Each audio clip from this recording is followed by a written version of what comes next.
Bueno, Carlos, primeramente quiero, ahora con la cámara encendida, darte las gracias de todo corazón, ¿verdad? Por abrirme las puertas de tu hogar primero que nada. Ya hace una semana estuvimos aquí dialogando dos o tres cositas importantes para entrar en confianza, por decirlo de alguna manera. El honor también de que me regalaste uno de tus recientes libros también, que comencé a leerlo ya también. Tengo varias preguntas sobre él. Pero lo más importante, ¿verdad?, de esta entrevista es que quisiera, como te había dicho, de manera natural, retomar, obviamente, tu vida. Y para mí es importante porque no solamente Jimmy me habló de ti, sino muchas personas a lo largo de mi trayectoria me han mencionado que sin duda alguna, si hay una entrevista que yo tenía que hacer, era a Carlos Hayes.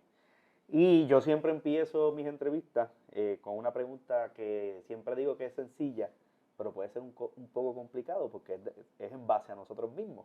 Y es sencilla. ¿Quién es Carlos Hayes? Fíjate, esta pregunta evoca en mí un poema mismo del gran poeta nacional Juan Antonio Corretjer, que le preguntan lo mismo. Y él contesta diciendo que él era romano de Frontón, un romano de Frontón, y era catalán de las aguas. O sea, él lo que quería decir con eso era de que somos muchas cosas. Porque es que el ser humano, como dirían, se dice en la filosofía, particularmente el gran filósofo Ortega y Gasset, mencionaba que uno era uno y sus circunstancias, ¿no? No en esas palabras, pero era más o menos lo que él quería decir. Y desde que uno nace, uno llega como tabula rasa al mundo y empieza a conformar la personalidad mediante traumas, dirían algunos de las escuelas clínicas de la psicología, otros mediante el aprendizaje cotidiano. Y yo pienso que el resultado de mi experiencia en ser hijo de, inicialmente, voy a partir de mis padres, porque de ahí para atrás sería bastante complicado, de trabajadores, y específicamente trabajadores de la diáspora puertorriqueña. Se desarrolló en mí un gran y profundo sentido de nacionalidad, de pertenecer a un territorio, la mayor parte imaginario, legendario, conformado a cantazos de pandereta de plena, tocando como himno nacional durante el 19 de noviembre una canción de Fran Ferrer, porque no teníamos disponible ni siquiera el himno del país. Okay. Y dentro de esa imitación de País del Exilio, nos íbamos definiendo y cuestionándonos muchas cosas. Yo decido regresar a Puerto Rico a estudiar mi universidad, a pesar de que había sido un estudiante preadmitido en la escuela de Princeton, en New Jersey. Okay. Y esa escuela es una escuela muy prestigiosa. Correcto. Sé que no se repite dos veces, pero yo quería estudiar en la Universidad de Puerto Rico. Y cuando llego, voy directamente a la escuela superior, que era donde me tocaba, para culminar mis trámites de estudiante universitario. Y llego finalmente con los exámenes correspondientes. Soy una de las 12 puntuaciones más altas del país en cuanto a exámenes. Ingreso al Colegio Regional de Arecibo. Cuando era CRA, ni siquiera todavía era Colegio Regional Universitario, era CRA. Habían acabado de hacer la sede nueva, que la mudaron del barrio de Buenos Aires. Y salido de una de las huelgas más violentas que había visto en la Universidad de Puerto Rico en el 69. 69, sí, 69. Ingresé con muchas ilusiones, pero como eran básicamente cursos introductorios, no lograba desahogarme de ninguna forma. Solicito como rutina natural el continuar estudios en la Universidad de Puerto Rico, en el recinto de Río Piedra. Okay. Me aprueban el traslado. Otra universidad prestigiosa, hay que decirlo también. Claro, y donde único ofrecían antropología cultural. Y yo era antropólogo cultural, que era lo que a mí dentro de las categorías disponibles en esa época, era de lo que había. Me aprueban el traslado y mientras tanto van sucediendo cosas aquí en el pueblo de Vega Baja. Vega Baja está en medio de la celebración de un evento que nunca sucedió, por lo menos ese año no sucedió, que era el bicentenario de la fundación del pueblo. Okay. Ni yo lo sabía, ni ellos lo sabían, ni lo sabía nadie. O sea, por todos los propósitos, nos dijeron las autoridades de que Vega Baja había sido fundado en el 1776 y eso fue suficiente para nosotros inflarnos como pavos. Okay. Estábamos celebrando el bicentenario del pueblo. Y este ingenuo estudiante que llegaba de los suburbios de New Jersey, se le ocurre ir a buscar información sobre la arqueología del pueblo a la alcaldía y tengo el profundo privilegio de conocer en aquel momento a Genarín Otero Campos, es un señor bastante mayor, de familia muy vieja de aquí de Vega Baja, y le expliqué cuál era mi propósito de la visita. Desde que yo tenía interés en que me facilitara una lista de sitios arqueológicos para yo visitarlos. La respuesta que él me dio fue lo que él me dijo, no lo que yo le voy a decir ahora. Me contestó, a la verdad que tú eres bien pendejo. Eso marcó mi vida. Yo me quedé sin aire. Y Genaro me dice, pero tienes la suerte de que aquel señor que está en aquella esquina, se llama Luis de la Rosa Martínez, está haciendo un estudio sobre eso porque se va a crear un grupo. Ve allá. Okay. Y yo estaba a punto de verme encima y a mí nunca me habían hecho eso.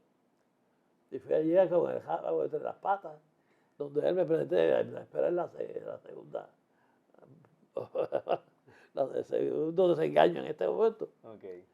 Pero fue todo lo contrario, era un ser humano distinto, muy capaz, muy intelectual de primera orden. Era el que estaba dirigiendo el Archivo General de Puerto Rico.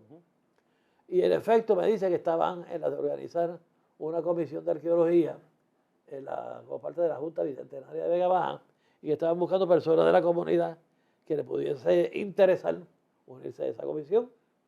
En ese momento, pues yo le dije que contaran conmigo y en efecto se dieron los arreglos y nos reunimos. Muy bien. Nos reunimos y constituimos un grupo sin nombre, luego se constituye con nombre, le damos el nombre de acuerdo a las recomendaciones de Luis de la Rosa, que era para nosotros una de las autoridades. Y comenzamos entonces a ver qué íbamos a hacer, porque no teníamos tampoco mucha experiencia en esto de la exploración arqueológica. Es así como Luis nos habla de que había un arqueólogo en el Instituto de Cultura que se llamaba Ovidio Dávila, que estaba estudiando arqueología. Okay. En realidad él no era arqueólogo todavía. Y que iba a hablar con su jefe, que en aquel momento no me acuerdo quién era Echevarría. Hace tantos años no nos acordamos, Agustín Echevarría, creo que era, para ver la posibilidad de que pudieran asignarlo para darnos cierta capacitación. Okay. La cosa es que accede. Entonces establecimos una relación muy abierta, de respeto. Éramos todos jóvenes, inclusive él. O sea que todos los errores que hayamos podido cometer los cometimos por la falta de experiencia. Pero a través de los años aprendimos muchísimo. Y Carlos, todo esto que me cuentas, ¿verdad? Y relata, ¿qué edad tenías cuando tú ya, obviamente estás en estos andares, que te hacen esta invitación, que llegas a esta celebración en Vega Baja? Más o menos, ¿qué edad tú tenías ya? Yo tenía 16 años. 16. Y tú, tu mayor parte de la infancia entonces la pasaste fuera, en Estados Unidos. Sí, en distintos intervalos. Sí. Ok, distintos intervalos. ¿Cómo fue esa infancia? De verdaderamente, como me indicas, ¿no? Estar en Estados Unidos o venir a la isla, ir, ¿sabes? ¿Cómo fue esa infancia para Carlos Hayes y qué significó para ti en tu vida? Mira, yo te diría que, evaluando la situación en perspectiva, mi vida sucedió algo que yo considero que fue decisivo, definitorio. Y es que mis papás eran del movimiento por la independencia de Puerto Rico. Okay. Y ellos iban a unas reuniones del MPI, al Spanish Outreach Center, que era un tipo de club, no sé si cívico, educativo, que había en el pueblo, que estaba dirigido por nada más y nada menos por dos personalidades importantísimas en la lucha por la independencia de Puerto Rico, que eran los hermanos Carlos, me acuerdo de Carlos Piñeiro. Carlos Piñeiro. Que era de los hijos de Lorenzo. Y en ese sentido, pues, yo lo que me impresionaba era que estaba viendo la historia. Porque yo había oído hablar, por ejemplo, de una masacre de Ponce. Pero estaba viendo a los sobrevivientes de la masacre de Ponce frente a mí. Y hablar sobre ese suceso. O sea que es una cosa que uno dice, coño, pero esta es la historia. Esto no es que nadie me está diciendo, esto es la historia. Y aquello me entusiasmaba tanto, estos de los viejos míos, porque nosotros no estuviéramos también ocupados en algo. Nos dicen que Juan Mariveras iba a comenzar una ruta para divulgar la tesis socialista, que es la tesis que se aprueba para la creación del Partido Socialista Puertorriqueño. Okay. Y que nos habían hecho espacio a mi hermano y a mí, para que nos fuéramos a estudiar marxismo y entendiéramos de qué se trataba la tesis. O sea que éramos dos rojos. Dos, como diría mi gran amigo Luis Menéndez Cano, dos pecepos intransigentes. Porque eso no se lo permite a los amigos. Dos pecepos intransigentes más. Básicamente, Carlos, podríamos entonces decir que eso fue una de las pasiones que te movieron a decidirte por la arqueología en ese momento. Mira, yo te diría que hubo un tercer factor que era más antiguo, pero como que estaba latente. Ajá. Y era que yo había sido monaguillo toda la vida. Mi abuela quería que yo fuera sacerdote. Porque venía de una familia católica, apostólica y romana. Y cuando te digo de que venía de una familia católica, es decirte que en el cementerio, la iglesia de Manatí, cuando tú miras en el piso, allí hay varias lápidas de los muertos que están. Y 3 de esas lápidas, 4, corresponden a antepasados míos. Wow. Y lo que pasaba era que cuando los viejos enviudaban, se metían a cura. Eso era bien típico en las familias de los hacendados. En una época, ahí está Antonio Rodríguez de Gracia, que era abuelo mío, Manuel Rodríguez de Gracia. Estaba el fundador del pueblo, don Antonio Durán de Villafaña, que era abuelo mío, y su esposa, doña María Antonia de los Reyes. No, María Antonia de los Reyes, no. María del Río. Okay. Y todos ellos morían, se enviudaban, y entraba entonces el sacerdocio. Y eso se venía arrastrando en la familia. Que cuando si fulana se muere, queremos que se meta a servirle a la iglesia. A la iglesia, pasaron unos años y ya las viejas estaban desesperadas porque posiblemente se le iba a afectar de alguna forma el ingreso al cielo. Sin duda. Si no pagaban la cuota. Así era. Y entonces mi abuela insistía en eso y me tenían siempre de párroco. Nunca había estado en misa. Dice que era católico, yo nunca lo vi en misa. Allí mito. La cosa es que hubo un periodo en que los sacerdotes de esa iglesia eran sacerdotes que venían del Perú. Y lamentablemente eran huaqueros. Se dedicaban a saquear tumbas antiguas en las huácaras, o sea, las tumbas antiguas de los... Sí, que teníamos ofrendas. De los distintos grupos indígenas del Perú. Llegaban con ellas a Vega Baja y ya tenían 15 las compraras. Y entonces lo más que yo estuve cerca de esas reliquias fue que las cogí en las manos una de ellas. Wow. Y por poco me escondí. O sea, pero esto... y vean acá, Carlos, ya eso podríamos detallar que era el mercado negro, que sigue existiendo. Sí, eso era el mercado negro de los curas. Entonces, ¿qué pasa? A mí me encantaba. Entonces ellos, para que yo me conformara, me traían artesanía. Y me traían libros de arqueología del Perú. Y me daban monedas. Y me imagino que también para ver si compraba mi mi silencio de alguna Claro, forma también. claro, claro. La cosa es que eso fue mi primer contacto con la arqueología. Ujú. Entonces luego me acuerdo que un amigo mío dice, pero si nosotros encontramos esas figuritas aquí en la isla. Y de la casualidad que en la playa de aquí de Vega Baja había aparecido una figurita que representaba un murciélago. Okay. No, un murciélago no, un búho, un bucarito. Y el muchacho me la regaló. Y está todavía en la colección por ahí. Y ya pues ya como que empiezo a desarrollar interés en el asunto, Ujú. mientras más lejos estaba, pues me sentía más cerca a través de la arqueología. Pero como te digo, fue multiplicidad de intereses. Muy bien. La iglesia, el estudio científico de la historia Ujú. y así por el estilo. Muy bien. Y pregunto, háblanos un poco sobre dónde finalmente terminas tus estudios y, ¿verdad? Los grados específicamente que al final del día obtienes en las distintas universidades de Puerto Rico. Okay. Bueno, cuando yo empecé mis estudios graduados, fue precisamente en la Universidad de Puerto Rico, donde estudié antropología cultural y terminé en el 1984. Terminé atrasado un año, un par de años, porque habíamos estado en huelga. Okay. Nos fuimos a huelga y nos encantó la jaranga y perdimos el año. Después el segundo año lo volvimos y lo perdimos. La cosa fue que tuvimos que recuperar todo el tiempo perdido. Okay. Una vez lo recupero, pues decido ver si puedo continuar estudios. Ya yo había hecho estudios graduados en el Centro de Estudios Avanzados de Puerto Rico y el Caribe. Don Ricardo Alegría, en una ocasión yo lo conozco personalmente por Luis de la Rosa, que yo fui con Luis de la Rosa a San Juan y nos encontramos con él. Y Luis estuvo hablando de mí y todo ese tipo de cosas. Y antes de despedirse me dijo, yo quiero que tú vengas a estudiar el curso de metodología de campo que nosotros diseñamos para estudiantes graduados. Okay. Te matriculas y para que te unas a nosotros. Y efectivamente me matriculé. Y de hecho los estudios me los pagó Sebuco, que era la organización que teníamos.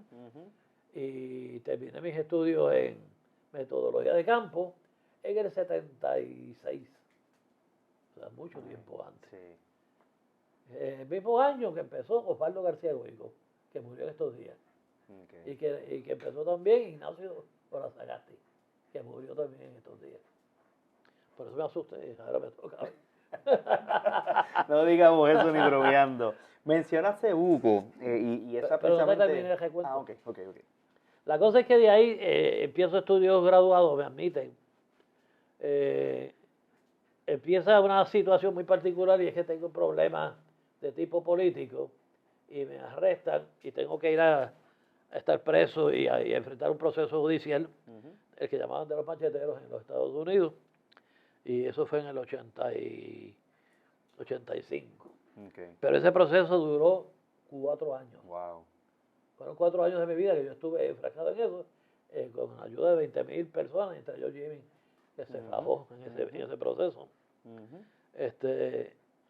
Al 4.º año vamos a juicio y salgo absolutamente absuelto.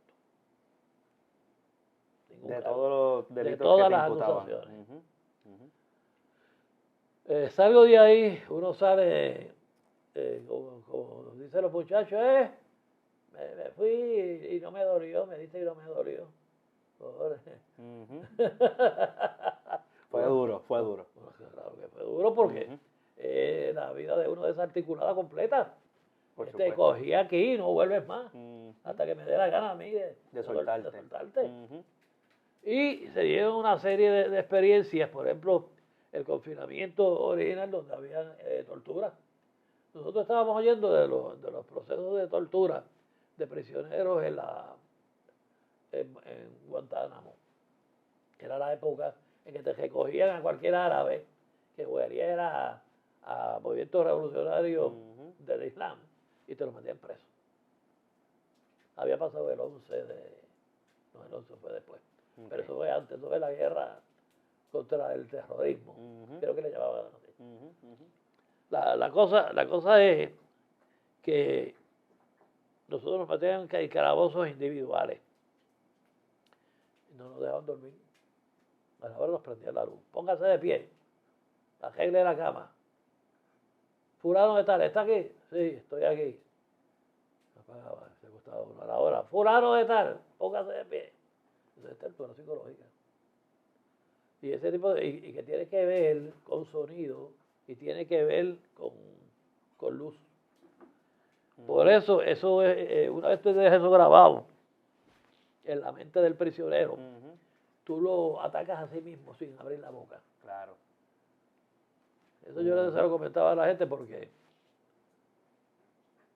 cualquiera que desarrolle condiciones así que podríamos llamar hasta de una psicosis, como consecuencia de la tortura, es producto de esos episodios de tortura de prisión.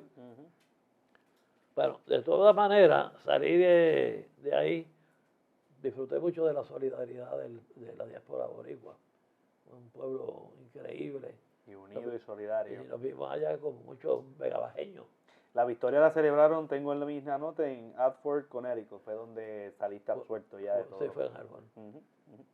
Pero complicadísimo, porque cuando yo salgo absuelto, dejaron a 4 adentro. Entonces uno no sabía si celebraba o no celebraba. Claro, claro. ¿Qué voy a celebrar? Y los que se quedaron atrás. La cosa es que de regreso, y me dio gracia porque hubo 2 factores que incidieron en que yo decidiera continuar estudiando. Y era el títere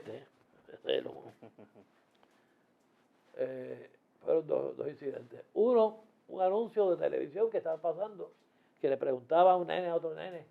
Le decía, mi papá es ingeniero y el tuyo, el mío es casi abogado. Y yo decía, diablo, eso era el hígado. El mío casi abogado. El casi de la época. El casi. Y yo decía, coño, es verdad, pero tienes razón, es genial el anuncio. Y yo era casi el que oro, casi. Y como yo, pues, en ese sentido era orgulloso, decido entonces estudiar. Terminé el doctorado y lo hice corrido y lo hice con una aprobación de tesis sobresaliente cum laude. Muy bien. Es el título más alto dentro Muy bien. de la carrera. Y yo dije, bueno. Dale la manita porque lleva ratito tratando de treparse. Sobresaliente cum laude. Entonces me di cuenta de que todavía había capacidad para estudiar. Me metí, trabajé duro en una investigación sobre la historia de Vega Baja, desde la fundación hasta el año de 1847. Y mientras tanto seguí escribiendo, porque yo llevaba escribiendo muchísimo sobre el tema. En el diario Vegabajeño, que era una publicación que dirigía Jimmy, claro. Estuvimos editando mucho, editoriando sobre situaciones políticas del pueblo. Éramos la fiscalización de una mala administración de Carl Santana. Muy bien. Y eso vamos a hablar también. Y eso era diario. Nosotros le metíamos un cantazo todos los días. Llegaba un momento que ya esto no es artritis, esto es de tanto escribir que se nos quedaron los brazos ya torcidos. Claro. En parte de lo que me mencionas, Carlos, ¿verdad? Hablas y menciona Cibuco, organización Cebuco, perdón. Cebuco. La organización Cebuco. Háblanos un poco de la importancia de la organización Cebuco, que es una organización vegabajeña creada, ¿verdad?, por varios vegabajeños interesados en la historia y la cultura local. Sí.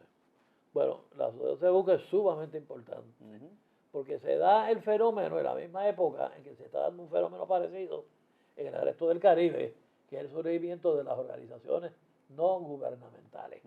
Porque pues, es una respuesta del pueblo a la incapacidad del gobierno de bregar con los problemas.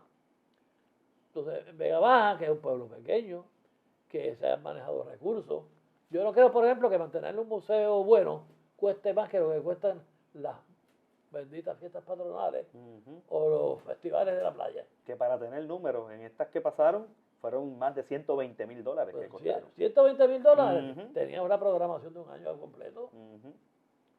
Entonces, ¿qué pasa? Se crea la organización, empezamos a distraer a nuestro personal, empezamos a reunir unas colecciones arqueológicas, históricas, hasta documentales. Empezamos entonces la vieja lucha por tener un local donde poder establecer nuestras exhibiciones. Inicialmente en el edificio de Rafael Cano. Okay. Montamos una sala de exposiciones que nos ayudó a montarla precisamente el papá de Ignacio Lazagante e Ignacio. Okay. Después de eso fue en el año de 1980, se monta una segunda sala de exposiciones en el local del Centro Comunal de Brasilia, que estaba abandonado y nos lo dieron. Se montó allí una exposición muy bonita. Estuvo poco tiempo, vino unas inundaciones preciosas y el agua llegó al techo. Lo poco que se había podido hacer, el río se encargó de destruirlo. Wow, qué pena. Luego, pues las cosas ahí mismo se almacenaron. Se convirtió aquello en un antro. Cejado, pero íbamos a chequear a ver cómo estaban las cosas. Y pues pasa el tiempo y nosotros tratando de conseguir algún local donde establecernos. Y hasta ahora no había surgido nada sobre este local que el gobierno municipal nos cede por arrendamiento, que todavía no lo tenemos ni siquiera marcado. Pero ese local lo necesitamos para poder establecer el museo. Porque, mira, no es una cuestión egoísta de parte mía ni de ninguno de los socios. Nosotros sabemos que nos estamos poniendo viejos. Y es orden natural la muerte como la vida. Esos objetos son productos de mucho trabajo científico de investigación. Claro. Y son objetos importantes. Eso tiene precio también en el mercado. Y nosotros hemos pensado que eso es patrimonio nacional. Por eso es que en el reglamento de la Sociedad Cebuco se hacía constar que ningún miembro de la Sociedad Cebuco podía tener colecciones de objetos arqueológicos. Después eso lo pasamos también al reglamento de la Escuela de la Historia, porque nosotros entendíamos que ese era el punto de partida en la corrupción. Porque si tú permites que se hagan dueños de los objetos que aparecen, cada vez que aparece algo se meten en el bolsillo. Claro. Entonces yo no lo encontré aquí, lo encontré más para allá. Y nosotros entendemos que eso tiene que llegar a un buen museo municipal, pero un museo que dure, Por supuesto. sobre generaciones, que aunque nosotros no estemos, la próxima generación lo mantenga y haya presupuesto. Y sepa y estudie sobre esas personas que se interesaron desde un inicio en ese valor, ¿no? Cultural, histórico de nosotros, de nuestra ciudad. Nosotros queremos que sea un museo municipal, eventualmente, pero tiene que haber un respaldo. Y eso te iba a preguntar, Carlos. ¿Se siente el respaldo en cuanto a eso? ¿Existen jóvenes o personas que actualmente hayan cursado estudios parecidos a los de usted y están interesados en darle continuidad a todos estos trabajos científicos? Mira, yo me he sorprendido de la cantidad de estudiantes graduados que yo he encontrado en esta zona. Unos estudiando arqueología, otros estudiando antropología. Quizás los que le hemos fallado hemos sido nosotros, de que no hemos tenido la estabilidad institucional como para decir, mira, nos estamos reuniendo tal día, vengan a ver si logramos incorporarlo de alguna forma. Me parece que los que hemos fallado hemos sido nosotros. Entiendo. Pero si nosotros lográramos esa patadita que decía don Francisco, ¿verdad? La patadita de la suerte, claro, y pudiéramos establecer una buena programación, estoy seguro de que logramos la estabilidad. Ese edificio donde vivió don Ángel Santi Martínez, nos parece que es un edificio estupendo porque es amplio. Pero hay que trabajarle la fachada. Ya un ingeniero dijo que nos ayudaba en eso. Y bregar con la electricidad y el agua. Una vez esté eso, montaba el interior y iba a haber actividad cultural ahí ininterrumpidamente. ¿Por qué? Porque hay un mazo de viejos aquí que nos ponemos a trabajar todas de secretaria. Ninguno está trabajando. Claro. Están retirados. En la entrada, una caja de dominó. Típico de Gastón, ese grupo tú. Y vamos de miércoles a domingo. Muy bien. Entonces, de lunes a miércoles, pues dejamos para limpieza. Muy bien. Y yo creo que se están dando condiciones en ese sentido muy favorables. Qué bueno. En la actualidad, Carlos, los pocos museos que tenemos, ¿verdad? En Vega Baja, ¿cumplen sus expectativas actualmente con la organización que existe? Que te voy a ser honesto, ni yo sé el horario de los museos actualmente en nuestra ciudad. Sé que están, pero no sé cuándo se hacen recorridos, no sé qué días están abiertos, qué días no. No, porque esto va mucho más allá de eso. Primero, si son museos de recorrido, museos panorámicos, hay unos criterios para hacer un museo panorámico. primero, ¿cuáles son los criterios para la museografía? ¿Sobre qué criterios se está haciendo la exposición? ¿Qué objetos se seleccionaron para hacer la exposición? Okay. Ilustran eso, los distintos aspectos de la sociedad megabajeña. Dentro de todo ese recorrido hay unas armas que me encantaría para mi colección, que están en el fondo.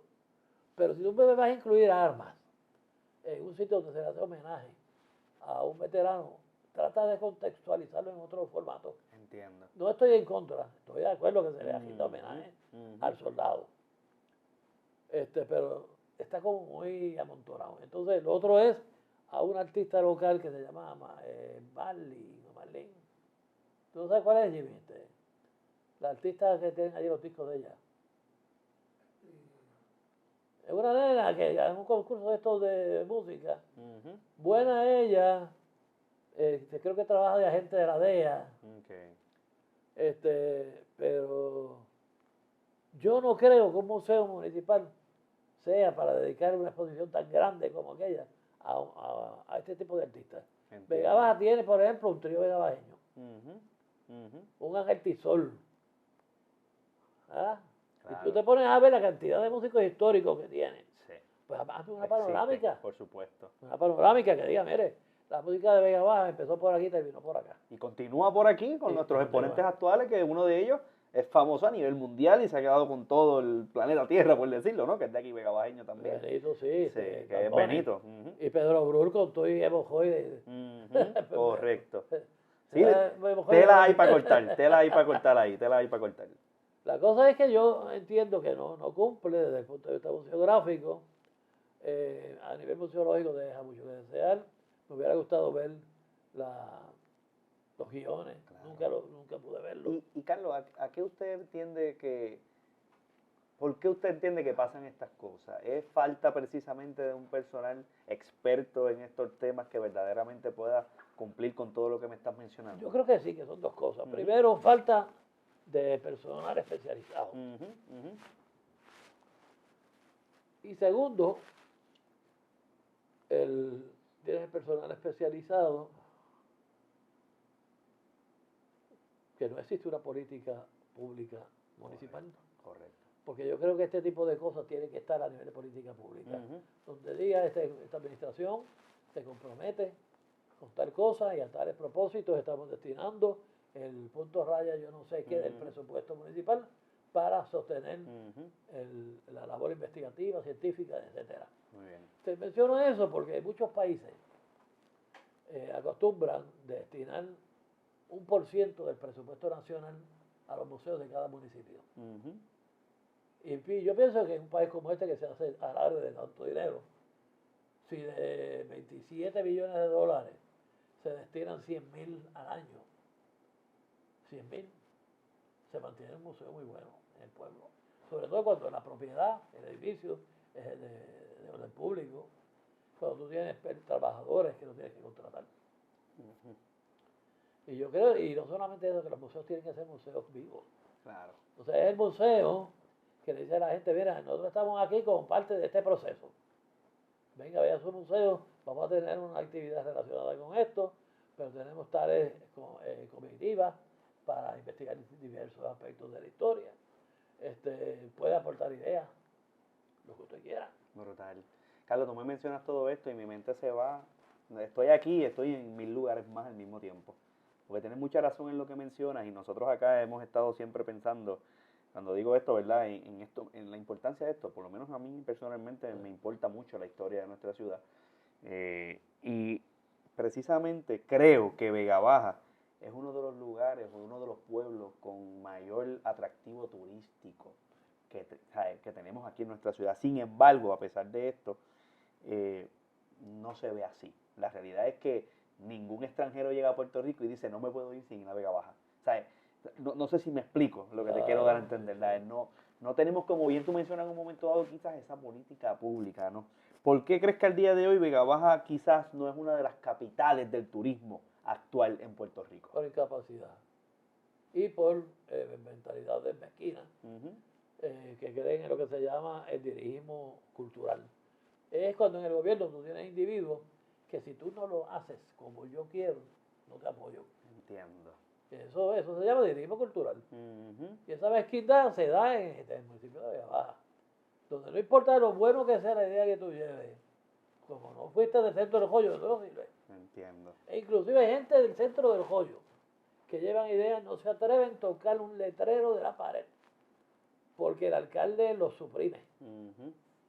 Eso es lo que yo tengo entendido. Entiendo. Sí, no, y yo, ¿verdad? Las personas saben que mientras hago estas entrevistas, que a mí me encanta y me fascina hacer mucho esto, estas conversaciones para mí son muy enriquecedoras. No pasa solamente en el carácter de lo que hablamos, pasa en muchas partes más de la administración, ¿me entiendes? Precisamente eso que nos estás mencionando. Y esto me da el pie forzado, Carlos, para hablar de la importancia del cementerio histórico de Vega Baja. O sea, ha sido saqueado, ha estado en el olvido por las últimas administraciones, cuando hay tanta historia en él. ¿Cuán importante es nuestro cementerio? Hay que solo se quedan los muertos. ¿Conocen esa frase, verdad? Ujú. Esa frase viene de las coplas sencillas de Gustavo Adolfo Bécquer, pero la parafraseó en la literatura regional un morobeño que vivía aquí en esta comunidad, en Pueblo Nuevo, Okay. de apellido Santos Martínez. Y me acuerdo como ahora, de la poca producción literaria que ha habido en esta área. Los cementerios son sumamente importantes porque acuérdate que precisamente una de las cosas que le da sentido a la ubicación humana, a la identificación del individuo con el territorio donde vive, son los muertos. Por eso es que se habla de patria. ¿Qué es la patria? La patria es el sitio donde están enterrados tus mayores. Okay. Y si tú no tienes evidencia de que tus mayores están enterrados ahí, tú no tienes patria, eres un expatriado. Y entonces, por otro lado, es favorable para el que te dice, mire, yo no nací aquí en la isla, pero mis antepasados están enterrados aquí. Okay. Entonces, esta patria también es mía. Claro.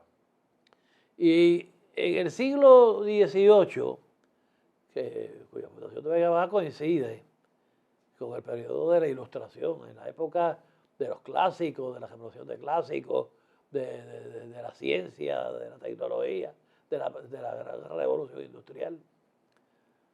Se descubre que hay una relación bien estrecha entre la carne podrida y las enfermedades.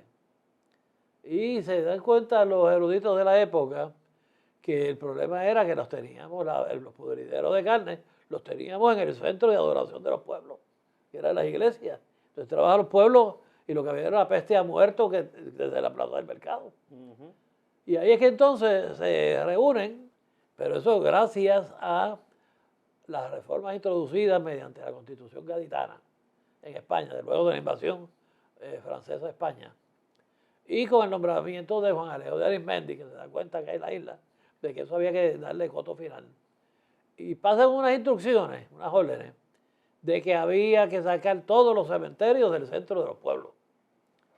Y así es como todos los cementerios que estaban alrededor de las iglesias de la época son trasladados hacia terrenos hacia el poniente del pueblo, de manera que cuando salieran hedores, peste, el viento se los llevara porque era a favor de los vientos. Esa costumbre permaneció hasta que lograron establecer fuera de las poblaciones los cementerios genuinos, legítimos. Okay. Y Vega Baja establece el que se conoce como el cementerio antiguo, que era actual, y después establece el viejo que está hacia la mano derecha, por la carretera vieja. Después hace dos ampliaciones en el cementerio viejo. Luego hace otro cementerio hacia la playa, en terrenos hacia la playa. O sea que esto de enterrar muertos, según aumenta la población, aumenta los terrenos ocupados por cadáveres. Pero va de la mano con el sentido de identificación territorial. Cualquier alteración que se quiera hacer en esa área iría un aspecto muy profundo del sentido de pertenencia de la población. Hay que tener mucho cuidado con los cementerios. Incluso yo recuerdo uno de los más que a mí me sorprendió fue el Cementerio Nacional de Cuba, ¿no? Estuve en Cuba una semana y precisamente me hacía esa pregunta estando allí en ese recorrido. Decía, caramba, yo entiendo que en Vega Baja nosotros debemos tener personas importantes también allí Sí. enterradas, ¿no? Y no se da este tipo de dinámica de hablar sobre estos temas, o por lo menos cada cierto tiempo simplemente mostrarle a la gente, a los vegabajeños y vegabañas, la gente que nos visita, las personas que tenemos nosotros en nuestro cementerio nacional. Pero lo que sucede con esto es sencillo. O sea, Puerto Rico, o los puertorriqueños hemos pasado a través de los años por un proceso de desinformación y de despuertorriqueñización de la educación. O sea, para todos los propósitos, nuestra historia no tiene nada de importancia, no hay relevancia ninguna. Claro. Por eso es que no se nos hace difícil reunir gente. Mira, yo me quedo boquiabierto cuando, una vez en la República Dominicana, yo le pregunto sobre la historia de Santo Domingo a un muchachito que debió haber tenido entre lombrices y tamaño 8 años, 9. Okay. Y me dictó la historia de Santo Domingo. Brutal. Y lo mismo con los muchachos estos de Cuba, los pioneritos. Sí. Me pasó estando allá, la gente Te conoce su la historia. historia. Correcto. ¿Por qué Puerto Rico no la conoce? Precisamente porque ha sido despuertorriqueñizado. Pero Puerto Rico tiene tanta historia como tienen todos estos países. Y me parece que de ahí es que surge la necesidad de una ONG, organización no gubernamental. Por supuesto. Carlos, esta pregunta es importante. ¿Cuál es el mayor logro arqueológico que has obtenido a lo largo de tu trayectoria? Y si pudiera, ¿verdad?, darnos un resumen, a lo mejor hay más de uno de los más importantes. Mira, yo te diría que desde el punto de vista de aportar a la teoría antropológica, ha sido Angostura. Ha sido Angostura porque Angostura, primero, contribuyo en el conocimiento teórico sobre el sentido de territorialidad de la banda. Contribuyo en el sentido de la ausencia de un concepto de propiedad privada de la banda. Contribuyo en el fenómeno de la segmentación de la banda con propósito de actividades económicas una vez al año.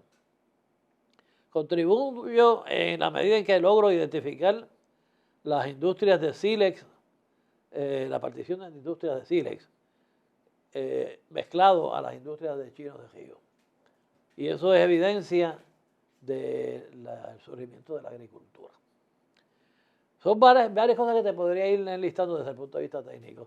Lo que yo te podría decir es que mi contribución principal ha sido demostrarle a los estudiosos puertorriqueños de que en Puerto Rico el arcaico había tenido tanta importancia como había tenido en el resto de las Antillas, ya fuera Cuba, ya fuera la Española o ya fueran las Antillas menores. Okay. Ya que me das el pie forzado, ¿verdad?, y mencionas uno de tus últimos libros, Angostura, que por cierto, las personas que quieran obtener este libro pueden encontrarlo en Amazon, ¿correcto? Cierto. Angostura, un campamento base temprano del Valle del Manatuabón. Carlos M. Hayes Suárez, y esto fue publicado este mismo año, Cierto. en el 2023, aquellas personas interesadas pueden buscarlo en Amazon. En la página 9 específicamente, tú mencionas lo siguiente, y cito: no cabe la menor duda de que en el Valle del Río Grande de Manatí fue poblado como resultado de distintos procesos migratorios cuyas rutas de avance correspondían al desplazamiento de distintos grupos humanos a lo largo de los llanos costaneros desde el oriente, indistintamente de que siguieran la ruta norteña o sureña. A mí me llama la atención esa parte del libro. ¿Por qué, Carlos? Porque nos encontramos en un momento histórico, diría yo, para la ciudad de Vega Baja, referente al desastre ecológico que hubo en los años 2009-2010 aproximadamente, bajo la administración de Carl Santana, con la construcción del famoso elefante blanco, La Casona. Mientras nosotros estamos haciendo esta grabación, incluso se están dando todavía, ¿verdad?, problemas, y hay manifestaciones referentes a esta estructura y malas decisiones de parte de la administración actual también. Pero en tu libro me llama la atención, incluso esto es algo que yo hablaba también con Jimmy, de que esto no solamente ocurre en nuestra época actual, sino que hemos visto desplazamiento en todas estas zonas a través de los años o de nuestros antepasados. Y quiero que me hables un poco sobre esa historia específicamente que se abarca en todos estos lugares, desde Vega Baja, Manatí, como tú dices, de todo el litoral del norte, incluso hasta el sur, de estos desplazamientos que han habido estos últimos años, precisamente de nuestros antepasados. Bueno, lo que sucede es que todos los grupos indígenas que se conocen que habitaron aquí, en la isla de Puerto Rico, el archipiélago de Puerto Rico, tenían su origen en el norte de Venezuela. Los más antiguos, los arcaicos, salen a través de la isla de Trinidad y siguen de isla en isla hasta llegar a Cuba. Y vienen empujando. Pero ¿qué pasa? Cuando pasan el canal de la Mona, encuentran que lo que es la Española estaba ya habitada por otras bandas en este caso de cazadores que provenían, que ellos no sabían de dónde provenían, pero que sabemos hoy en día que provenían de Yucatán y algunos de la región del Mississippi. Pero trae como consecuencia que estos los empujan. Luego hay otra migración de indios agricultores que viene desde Venezuela. Son indios que conocen la horticultura y empiezan a poblar las Antillas Menores, pasan a las Antillas Mayores, pero llegan solamente hasta Santo Domingo como punto más occidental de su penetración. Ahí entran en contacto con los arcaicos que hay en esa zona. Y surgen, hay dos teorías. Uno, surge el grupo cerámico que se conoce como ostiones, en lo que es Cabo Rojo. Ay, papi, te iba a subir. En lo que se conoce como Cabo Rojo. O surge como consecuencia de otra migración que se da desde Barranca en la costa de Venezuela, con sus características consabidas, ¿no? Muy parecido en términos cerámicos a los grupos Igneri. De ahí en adelante, lo que han habido son desarrollos culturales locales, cosas que han surgido a nivel local, con la excepción de lo que se conoce como la hueca, que parece que es alguna migración bien tardía, pero de los mismos grupos Igneri. Luego viene, obviamente, el proceso de exploración y colonización europea, y desde entonces esto ha estado habitado ininterrumpidamente. Muy bien. Tengo entendido, Carlos, que incluso Luis Meléndez Cano, que también le hicimos una entrevista en este canal hace poquito, lo llamó personalmente para liderar esa primera lucha que se dio en contra de este elefante blanco, como dije anteriormente, llamado la Casona. Cuéntame un poco sobre eso, ¿verdad? Esa historia que nos reímos un poco cuando me la contaste, sobre cuando Luisito te llama y la importancia de esa lucha que se dio en ese momento en contra de esta estructura y ese impacto ambiental. Yo había oído de que estaban pasando cosas ahí en la playa, pero estaba bastante ocupado con los asuntos de trabajo y creo que hasta de estudio en aquel momento no podría precisarlo ahora. Pero recuerdo que Luis me llama y yo pues siempre he sido bien atento con él, lo escucho y hablamos. Y en aquel momento, si bien yo estoy ronco ahora, él estaba más ronco que yo. Y es posible que el mismo microbio que me picó a mí lo haya picado a él en aquella época. Pero él está hablando conmigo, me pregunta que si podía contar conmigo. Y yo dije, a rayos, lo que yo me he metido aquí. Digo, sí, Luis, tú sabes que tú puedes contar conmigo para lo que sea. Pues yo te llamo. Entonces me llamó, me dijo, mira, la reunión mañana a las 7 en la casa de Puchito. Y yo, a las 7, vamos para allá.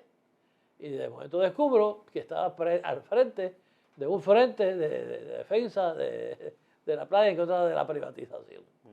Pero eso lo descubrí yo allí paniqueado, porque yo no sabía qué yo había hecho. Después yo se lo decía a Luis, Luis, la próxima vez, dámelo por escrito. La cosa es que obviamente la causa fue justa, por eso yo me quedé. Si no hubiera sido justa, no me hubiera quedado. Los escuché a los comerciantes, escuché la opinión de la gente que estaba allí, hasta de los políticos, y me di cuenta que todo el mundo ahí tenía razón. Lo que se había cometido era una injusticia. Primero porque se habían firmado contratos a espaldas de los comerciantes, contratos que era Leonido, Claro. que se hacían por sastre para beneficiar a los contratantes. Habían dejado sin renovación de contratos a muchos de los kiosqueros, y los mantuvieron en una posición tan mala que ahí no había más que hacer que protestar y tratar de revocar la cosa.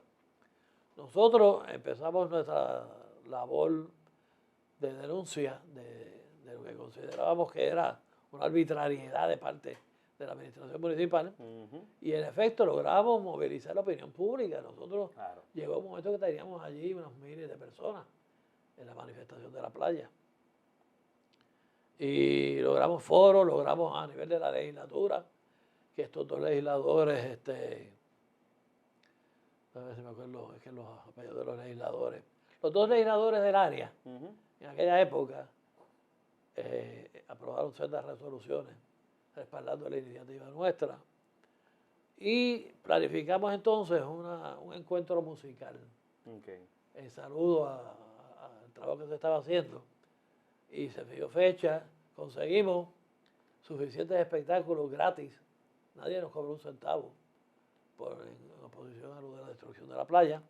Y lo curioso de esto fue que empezamos a las 11 de la mañana y estuvimos hasta el otro día, hasta las 1 o 2 de la tarde.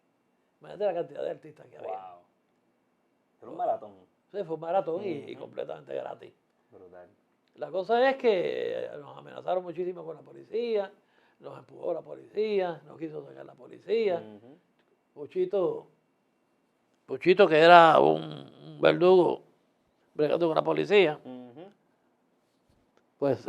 Por cierto, que tuvo una participación importante en la lucha actual, en la reunión que hubo el 30 de septiembre, en donde habló de lo que mencionas, Carlos, ¿verdad? De esta lucha que se dio, incluso que el alcalde actual, que es quien busca nuevamente la privatización de este espacio, se levantó y lo dijo, lo mencionó, y dijo que iba a estar luchando hasta la última gota de sangre. Todavía recuerdo sus palabras.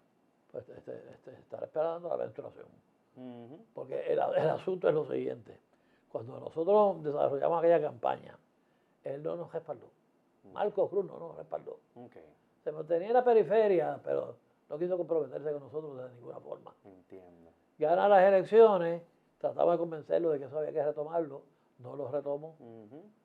Se llevó a cabo unas construcciones, una cosa que no benefició a la gente que se comprometió con beneficiarlo. Claro. Y nos dimos cuenta que había traicionado el movimiento. Y ahora obviamente trató de culminar. Claro, esa mala obra de corrupción. Oye, pero fíjate que entonces caigo en cuenta de algo que yo pensaba, porque, por ejemplo, parte de mis denuncias, ¿verdad?, en los foros que tengo, era que en efecto en esos tiempos él apoyaba esta manifestación y que ahora está a favor, dándole, como digo, continuidad a esa obra de corrupción de esa administración de Edgar Santana, ¿no? Pero entonces me afirmas que estaba y no estaba, o sea, que estaba en el medio, ni frío ni caliente. Bueno, en aquella época él no nos apoyó a nosotros. ¿Tú recuerdas que nos haya apoyado? Marcos Cruz. Como cualquier ciudadano que se asomaba, pero... Sí, pero no era algo contundente. No era contundente, ni era tampoco el líder, de que uno dijera, este hombre de verdad es un líder y está apoyando. No. Entiendo. Entonces, ¿quiénes eran líderes allí? Mira, los hijos de este muchacho de Bravo, los Bravos, Puchito y los hermanos de Puchito, Luis Pérez Descano, que no se perdía una. Esa gente eran líderes allí. Pero... Que creo que uno de los Bravos también tomó, ¿verdad? Uno de los hijos. Tomó también un buen turno y mencionó parte de lo que está diciendo, que su papá fue parte de esa lucha importante que se dio por los comerciantes allí en la playa. Y yo no fallé ninguna, yo llegué hasta donde podía también. Base a su conocimiento, Carlos Hayes, sobre, ¿verdad?, sobre todos estos temas científicos, ¿qué recomienda usted realmente para este espacio en la playa? Bueno, primero yo creo que hay que respetar la situación natural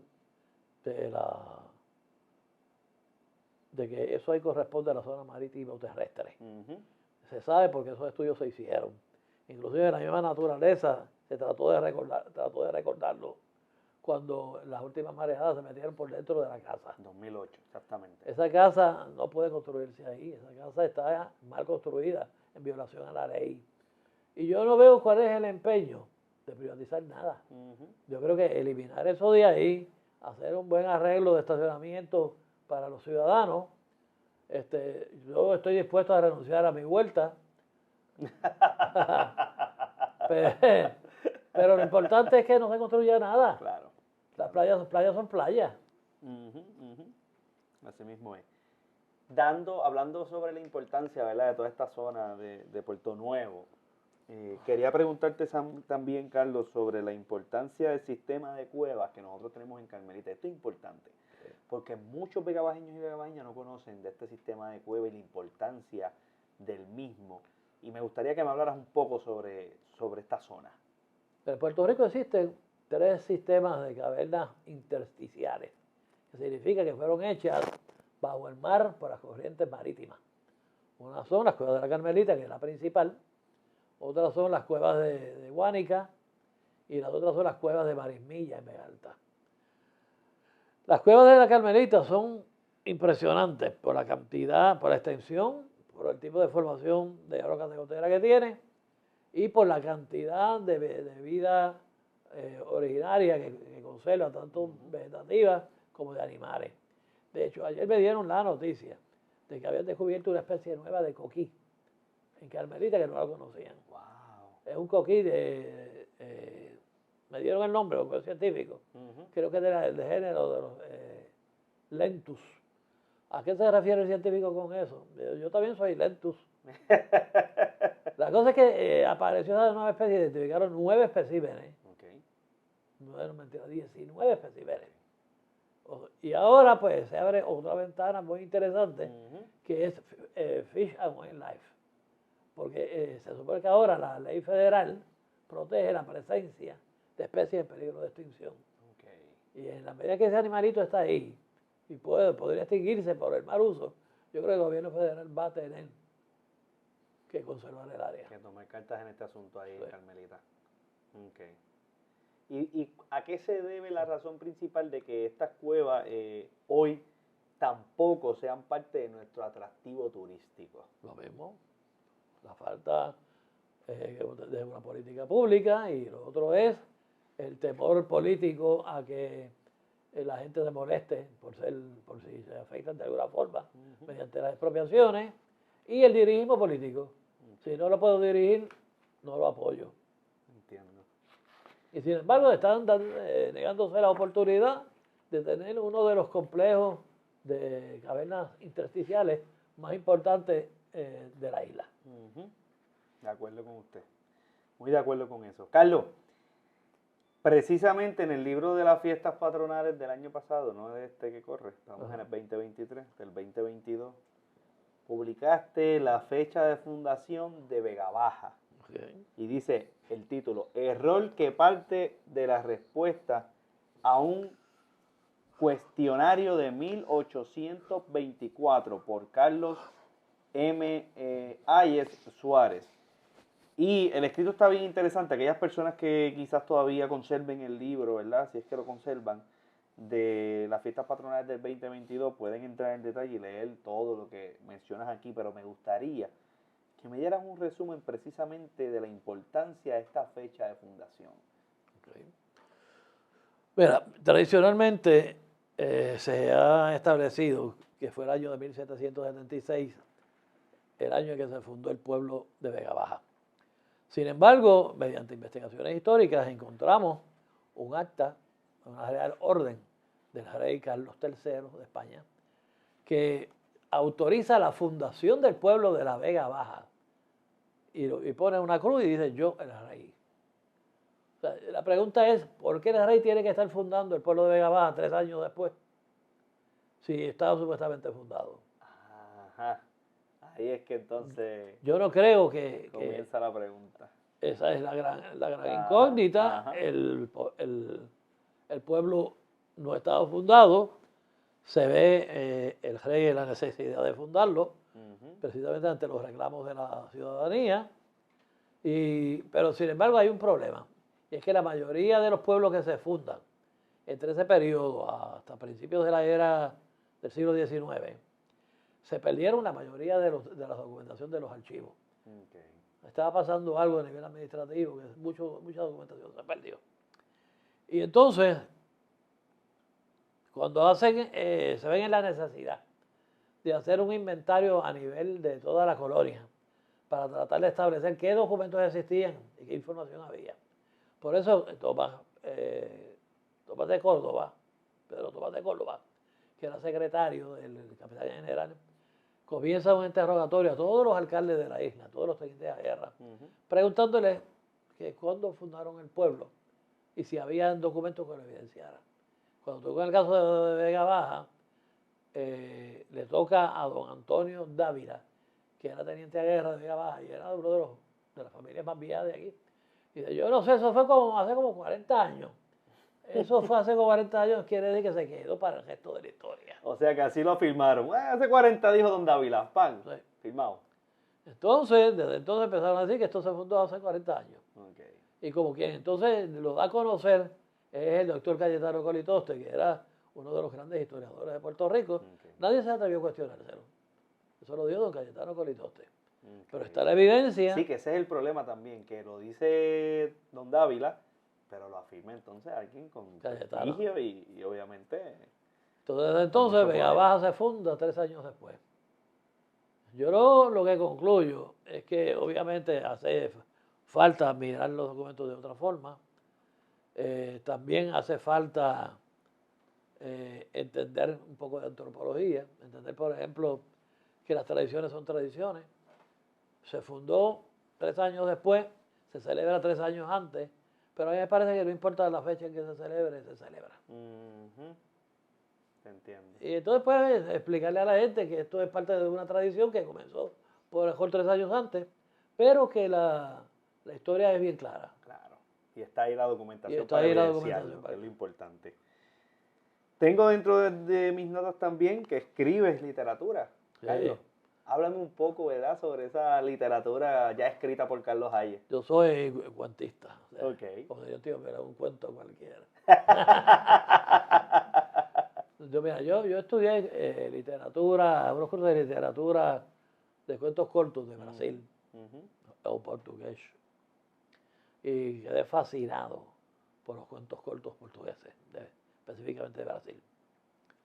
Y decidí escribir cuentos cortos sobre la realidad social de Vega Baja.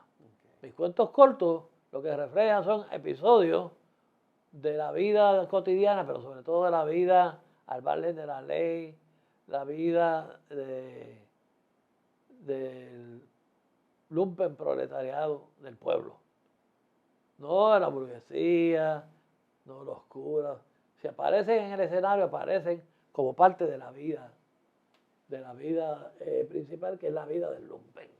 Okay. Y casi todo se desarrolla en el pueblo y los protagonistas casi todos son o prostitutas o drogadictos del Alto de Cuba.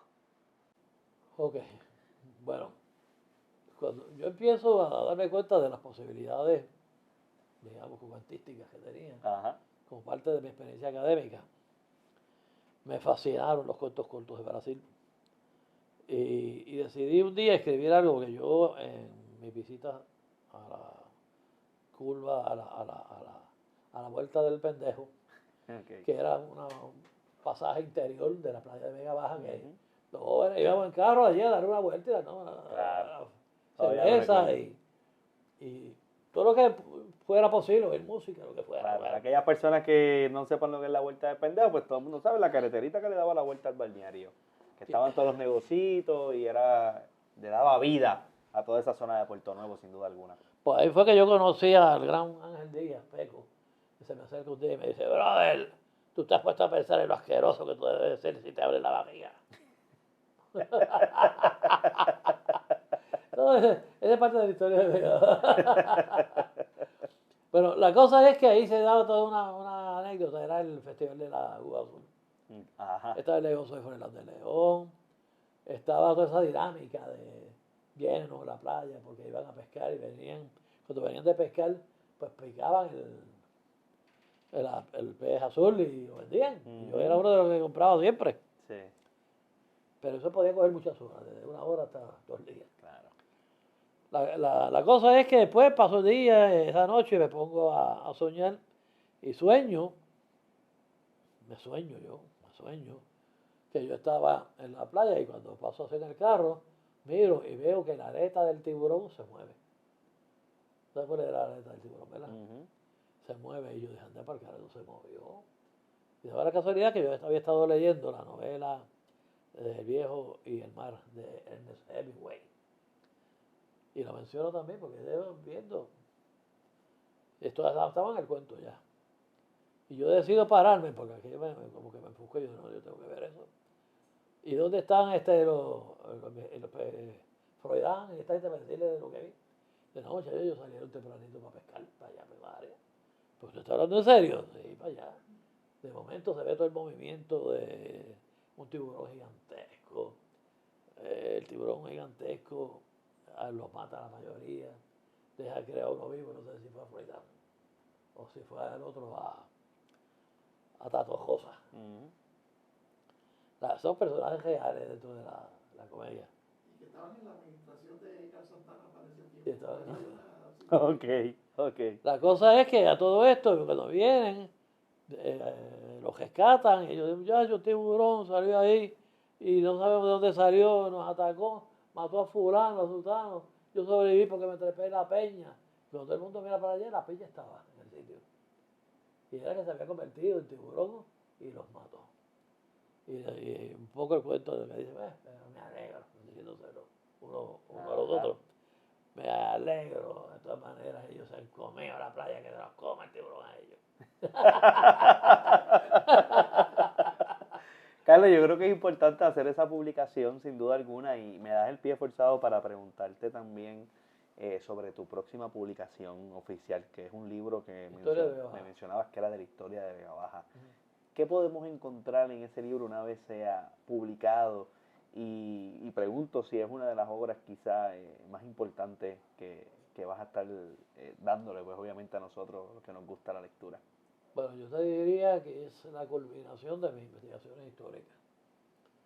Ahí vas a encontrar desde la época precolombina, toda la época de las exploraciones y conquistas del territorio, los viejos gobiernos, las divisiones territoriales, la organización del nuevo estado de poder, hasta el año de 1847, que es el año que yo entiendo que Vega Baja empieza a ser el Vega Baja que nosotros conocemos. No fue antes, fue en 1847. Okay. Hasta ahí llega la obra. Y entonces tiene un adendum de las listas de alcaldes que tuvo el pueblo. Muy bien. Y así por el estilo, una información que es útil. Obviamente esa obra fue posible gracias al trabajo de gente que iniciaron las investigaciones. Luis de la Rosa, Jimmy Rosario. Y uno que otro historiador de menor cala. Esta gente estuvieron más presentes. Muy bien. También tengo como parte de mis anotaciones que fundaste el movimiento MAF, Movimiento de Acción Vegabajeña. El movimiento amplio vegabajeño. Háblame un poco sobre eso. Bueno, nosotros teníamos siempre la frustración de que estábamos en un bipartidismo que nos estaba matando. Okay. Y no lográbamos hacer nada. Nos atacaban unos, nos atacaban los otros, no lográbamos respaldo de ningún tipo de iniciativa y cada 4 años teníamos que pasar por lo mismo. Ahí fue que vimos la necesidad de crear un grupo amplio donde estuviese todo el mundo indistintamente de la ideología. Independentistas, estadistas, populares, para Vega Baja. Ninguna otra intención que Vega Baja. Y lo comenzamos. Y yo no sé qué fue lo que me pasó en aquella época que yo tuve que retirarme. ¿Te acuerdas, Jimmy? Yo no me acuerdo. Okay. Pero podemos investigar porque eso había en acta. Ese movimiento MAF, ¿qué impacto tuvo aquí en nuestra ciudad de Vega Baja específicamente? Bueno, yo creo que respondía a una tradición que se quería establecer desde tiempos antes.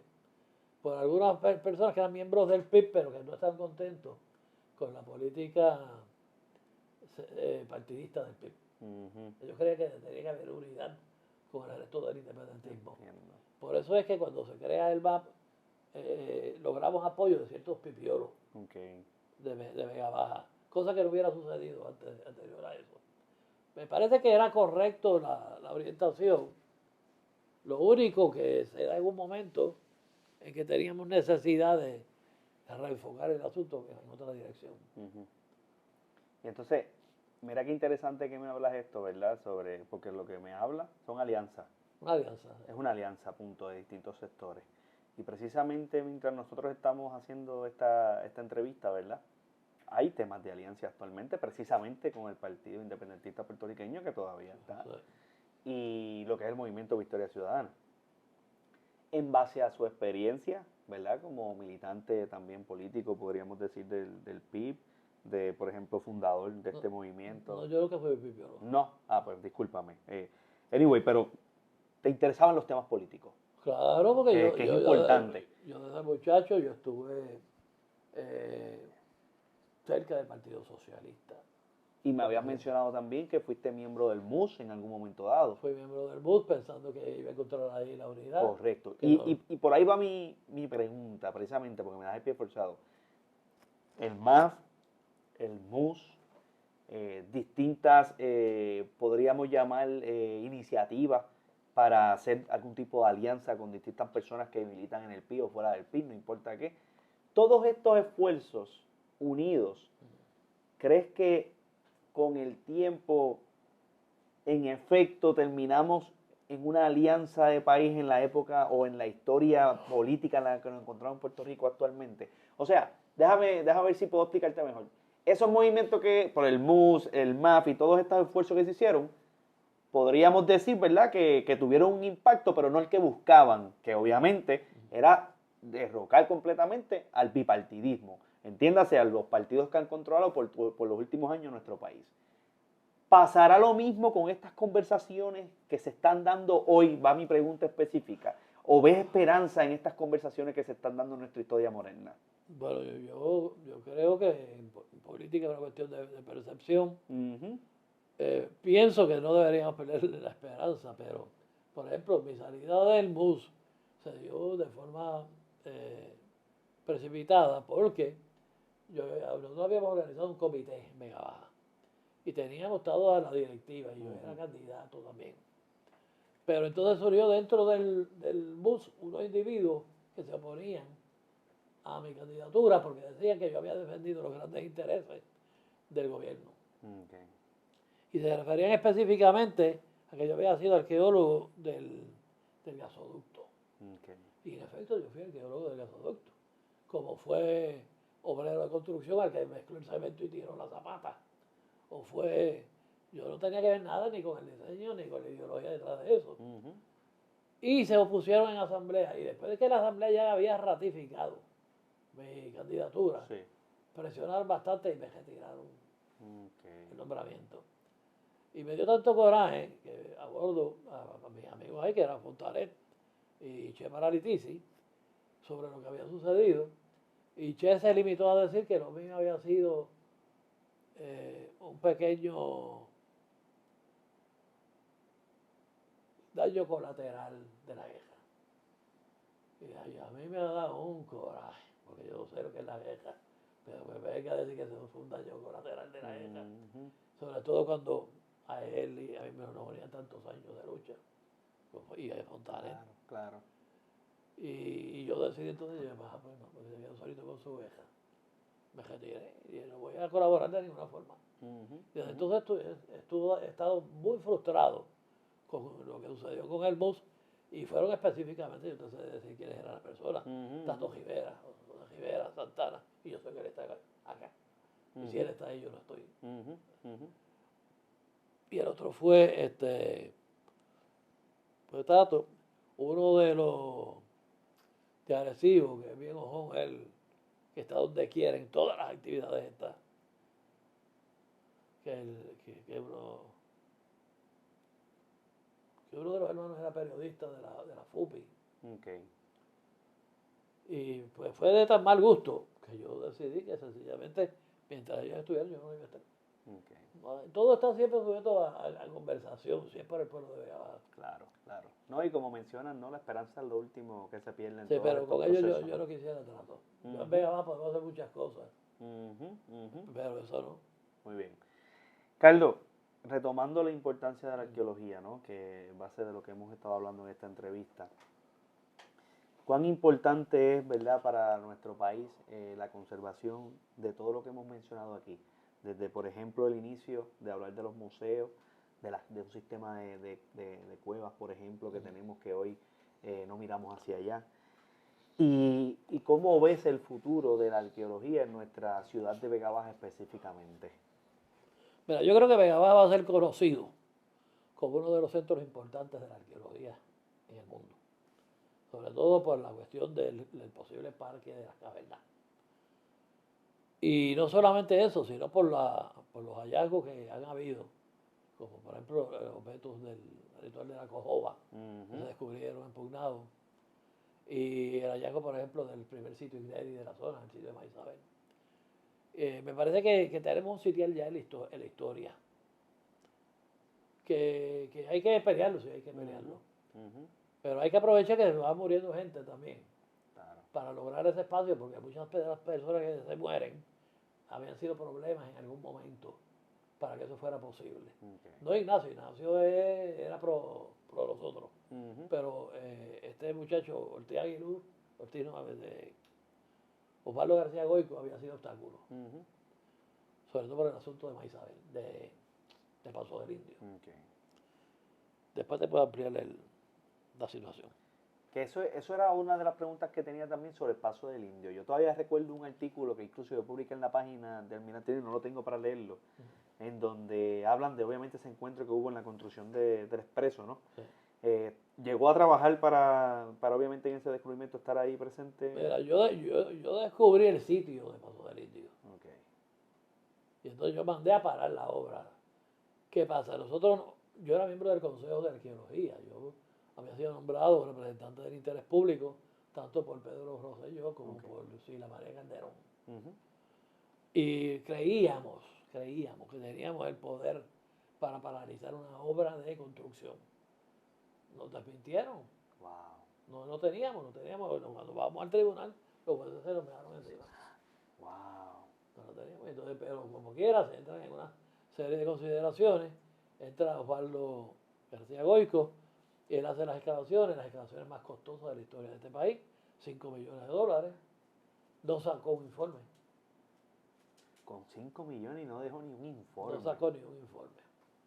Y entonces yo estaba en el consejo cuando eso, se llevó el caso en el consejo para ver si lo procesábamos legalmente, y más pudo el ay bendito. Es malo, no vamos a hacer eso. Se decidió que se archivara, pero que se tomara nota. Ese descubrimiento que se hizo ahí específicamente, ¿dónde está hoy? En Carovana está perdido. En unas fábricas abandonadas allí, todo el mundo que se metió se llevó algo. Wow.